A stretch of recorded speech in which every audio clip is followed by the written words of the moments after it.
dissimilar fashions. Oh, it hurt him! 2008 жылы негізі қаланған америкалық промоушн Bellator ұзақ жылдар бойы әлемнің ең беделді және ойын сауық лигаларының бірі болып заңды түрде ие болды. Ұйымның өмір жолының аралық қорытындылары ұзын сонар.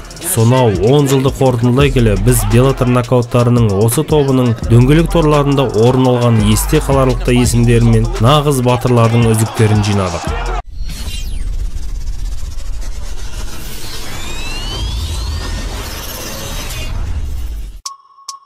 Өзінің болжауға болмайтынына байланысты әрқашан қауіпті Эммануэл Ньютон көрермендерді Bellator торында бірнеше рет таңғалдырды. Бірақ оның мансабындағы басты хит болып саналатын елдің есінде мәңгілікте қалған 2013 жылдың ақпанда Мохаммед Лавалға қарсы бірінші қақтығысы болды. Осы уақытқа дейін ол бұрынғы чемпионға ұмтылу дәрежесіне әрекет етіп, спорттық мансабының шыңында болды. Ең жоғарғы эталонның жауынгері 9 жеңіс, 1 жеңіліспен келіп 8-ші үміткер болып, жартылай ауыр салмақтағы турнирдің ширек финалында нокаутпен ұйымға қосылды. Жартылай финалда Лавал күшті фаворит болып саналды.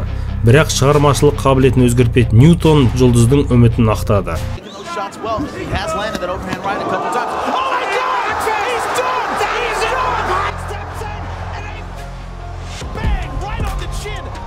Дауылмен ұшып өтіп Лавалды керемет ізденіспен қорғауды елемей Ньютон айналма соққы бергеннен соң оны еденге ақырын түсіре алды. Bir жылдан кейін ол қазіргі патша дәрежесінде промоушеннің торына кірді. Содан кейін Джой Балтронулға айналмалы соққымен нокауттардың топтамасын толтыру құрметіне ие болды.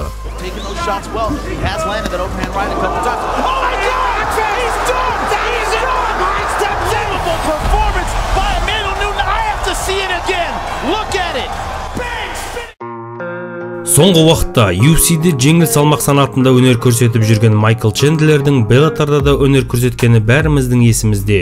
Бірақ керемет нәтижесімен әлемнің ірі лигаларының шыңына көтерілген Майкл Чендлер өзінің әлемдік элитада жататын іс жүзінде дәлелдеді. Алайда ол алғаш рет сенсациялық транзиттен ондаған жылдар бұрын өзін жариялады. 2011 жылы Майкл Эдди Альвареске қарсы титулдық соққыдан жеңіске жетті.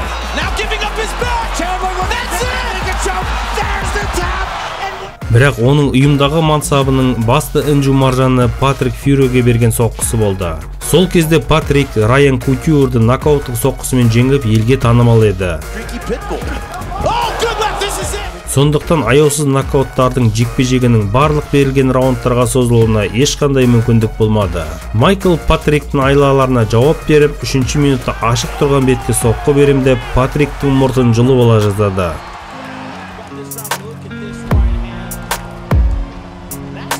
Таза орындау Чендлердің коллекциясындағы тағы бір асыл тас.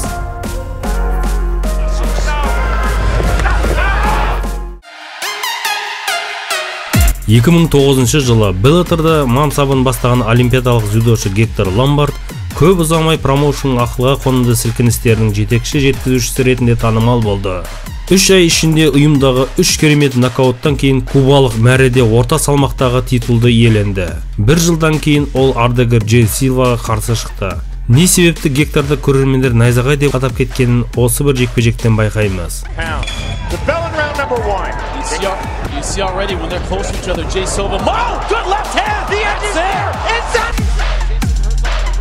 Қарсыласын ілініп тұрған тирді ұрғандай Силва бетінен бірнеше соққымен ұйықтатып жіберді.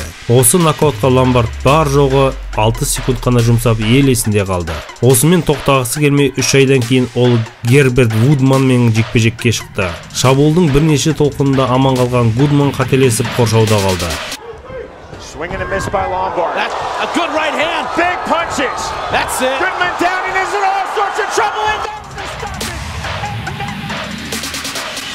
Хирургиялық дәлдікпен сол қолдың оң жағын жарып өтіп, Ломбард сериялықты қуып жетіп, Гудманды төбеге қарат жұлдыз санауға жіберді. Жұлдыз санатып қана қоймай бірнеше соққылармен Гудманның ой елегінде күн мен айды бейнелегендей болды.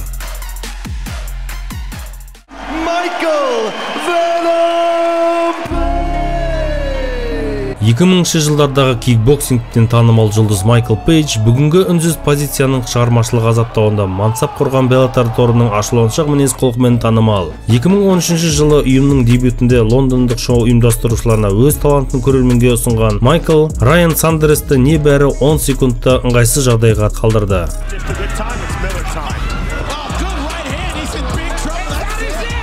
Бір жылдан кейін Bellator'да Пейдждің беделі Рупермен айқайлағандай болды. Ол өз талапын Рикки Рейниге қойып жұртшылықтың көңілінен шықты.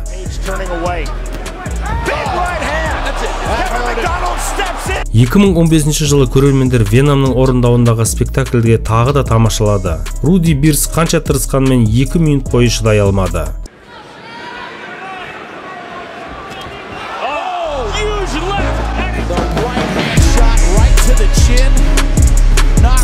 Бірақ Пейдждің мансабындағы ең маңызды кездесу 2016 жылдың шілдесінде Сайбергті жоспардан тыс зейнетке шығаруына әкеп соқты. Британдық стендте түрлі түсті ештеңеге қарсы тұра алмай бірінші қабаттағы соңғы мүмкіншілік жіберіп алған бразилиялық екінші 5 минуттың соңында батылдардың құрбаны болды.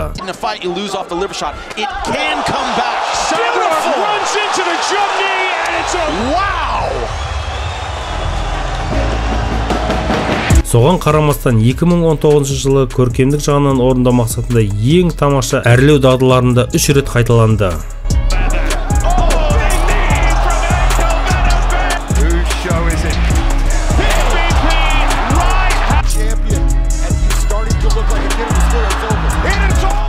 Көптеген жылдар бойы Эдди Алварес UFC'де ең жақсы жауынгерлердің бірі болды. Аяусыз соққыларға дайын болып, қарсыластарға өз соққысымен жеткізу үшін әрқашан дайын болып жүрді. 2009 жылы Bellator'да Эдди жеңіл салмақтағы 7 жеңіспен чемпион атағын қосты. Бірақ Майкл Чендлерден жеңілісі мақсатқа қойылған Астыртын жоспарды шатастырды. Жоғалған балдарының орнын толтыру мақсатында ол Шинья Аокимен жекпе-жек өткізіп, жоғалған позицияларын қайтарып алуға шықты. Алғашқы кездесуде жапондық Алварестен айласын асырып, оны жерге сүйреп әкетті. Бірақ жалғасында бұл оған мұндай сән салтанат бермеді.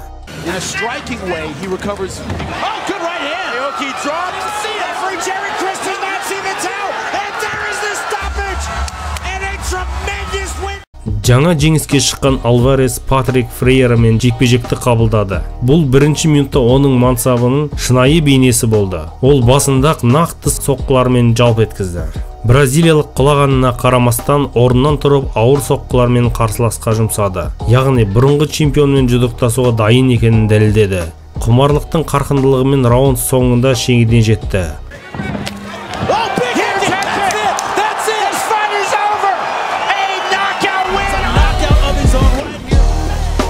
Алварес уақытын жақсы есептеп бразилиялықтың иегіне оң жақтан түйенің тепкісіндей тепкімен сылқ еткізді. Болашақ чемпионның орындауындағы аяусыз керемет нокаут. 2015 жылы күншығыс елінің Жапон-француз чемпионы Хисаки Като алтын билетті суырып алды.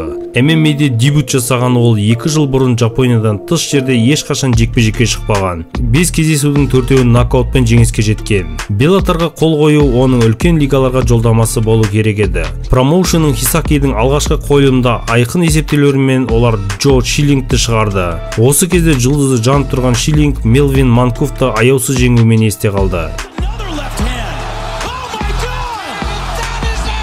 Торға шыққан Хисакиді елдер аса қауіпті деп ойламады. Жапондық американдықтар үшін тартпада күресу өнерлері мен шеберлігін сабағын ұйымдастырады деп ешкім ойламаған еді.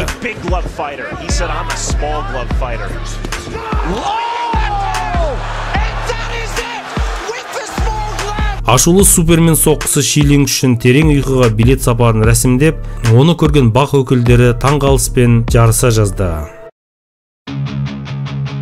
Шахболат Шамхалаев мәңгі биігінен көрінгендердің бірі болып қала бермек. Бірақ бір жағдай оның жұлдызды мансабын жүзеге асыруына кедергі болды. Жауапсыз қалған көптеген сұрақтарға нүктесі қойылмаған күйде ол спортты әдемі тастап кете алмады. Бірақ оның Bellator'дағы салтанатты сәттері алтын жарнамалық хиттер жинағына енді. 2012 жылдың қазан айында Солтүстік Америкадағы турнирде дебют жасаған ол бірінші кезеңінен сәтті өтті. Куди Боллингер төрешінің арқасында аман қалды. келесі қарсылас Майк Ричмонд болды. Сол аяғы жарақаттанған шах американдықты тек жұдырықтасуға шақырғандай болды.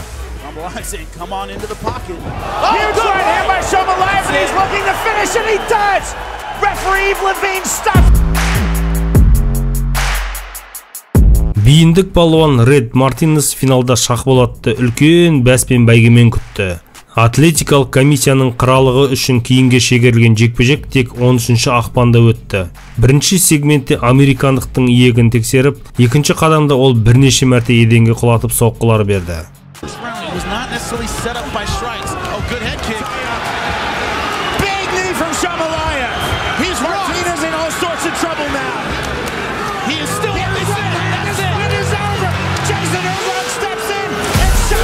Мартинес өз мансабында алғаш рет нокаутқа түсті. Шамхалаев турнирдің жеңісіге жетуімен қатар $100,000 алып чемпионмен жұдырықтасу мүмкіндігін алды.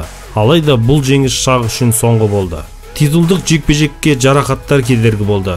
Жауынгерлік мансабының соңғы нүктесін үлкен спортты ұмыттыруға тура келген қайғылы оқиға қойды. Себебі қастандық жасалды.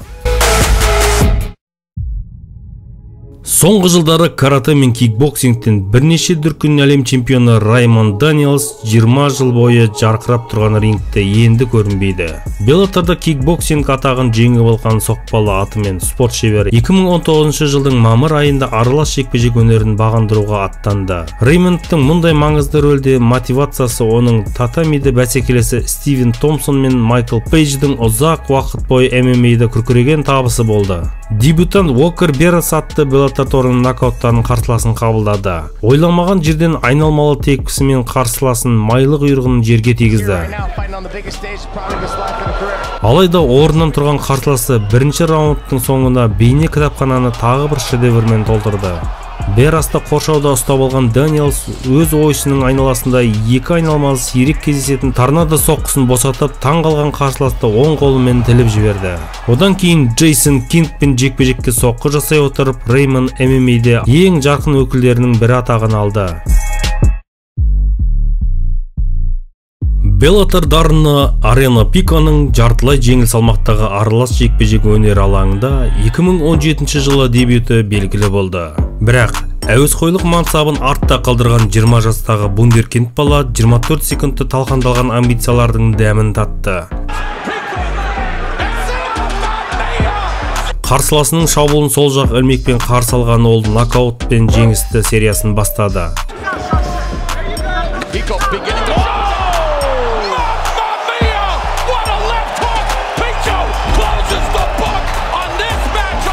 Алайда тым жылдам ұшып кеткен Арон өзіне деген кешірілмес сенімділіктен тағы да зардап шекті. Сынған жоқ, бірақ шыңның позицияларын қалпына келтіруге мәжбүр болды. 2020 жылдың қаңтарында 4-тен 3-ке дейінгі активпен басталды. Оның бәсекелесі ретінде рейтингісі айтарлықтай төмен болған Даниэл Керри болды. Екінші кезеңінде бірінші сегментті балуандар тізгінін сәтті ойнаған Арон ақыры жанкүйерлердің үмітін толық ақтады.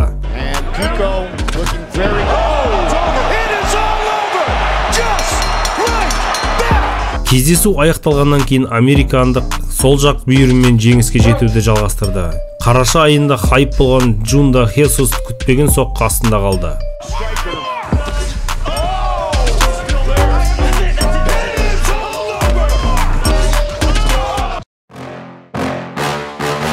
Бірінші орынға көшпес бұрын ерекше құрметке лайықты, бірақ Беллатор торындағы ерекше деңгейге кірмейтіндерді көрсеткіміз келді. 2011 жылы Патрик Фрейре тегін әлемдік басылымдардың тақырыбына айналды.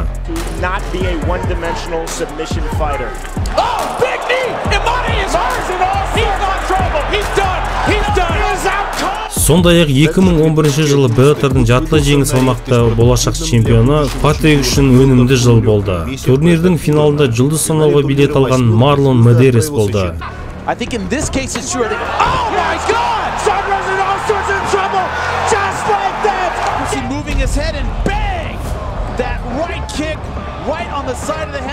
2015 жылдың ақпанында өзінің жарқын мен агрессивті стилімен Александр Шлеменко голландиялық Элвин Манкуфпен шайқаста кездесті. Гонг соғысымен жекпе-жек торы екі орта салмақты қарсыластар үшін тарылды.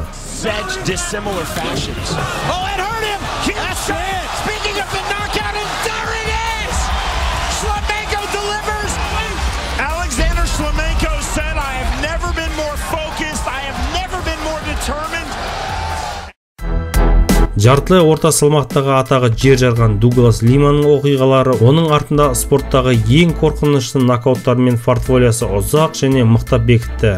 Сонау 2011 жылдан басталған еңбегінде құрбандар тізімі тұрақты түрде тіркеліп келді әрі жаңартылды. Бірақ бразилиялықтың мансабында ең есте қалғаны британдық билегіш Майкл Пейджге қарсы болған 2019 жылдың мамыр айындағы өнері. Әлемдік гран-придің жартылай финалында кездесу кезінде 14 жеңістік активі бар Веном танымалдық шыңына жетті. Шайқаста дистанция шеберін өзінің шынайы деңгейін іспен көрсетуге уәде берді. Бірақ Лоу Кинг соққысы оған кедергі жасады. Showing already, John, in the way he reacts, although he got he's not quite at 100%. Oh, and there what a shot by Lima! Mamma mia! Douglas Lima! The snap, you see him go out right away. Watch this. Boom! He's out. He's not quite at 100%. Oh, and there what a shot by Lima! Екінші 5-ші минуттың басында Пейдж шабуылға шықты. Лима тек осыны күтіп тұрғандай болды. Британдықты аяғымен түртіп қалып құлағаннан кейін жақсы соққысымен ұйқыға жіберді. Ол Веномның бетінен қалған күлкілер мен мазақтауларды тоқтатты. Жеңілмейтін қарсыласқа қарсы күресте тамаша уақыт, мінсіз техникамен және салқын қандылықпен орындау арқылы ол елдің есінде қалды. Дуглас Лима біздің шыңымыздың бірінші орнына лайықты түрде жайғасты. Достар, егер де осы еңбегіміз ұнап жатса, жай ғана тіркеліп лайк баса кетсеңіздер. Сіздерден келген тіркелім бізді шабыттандырады.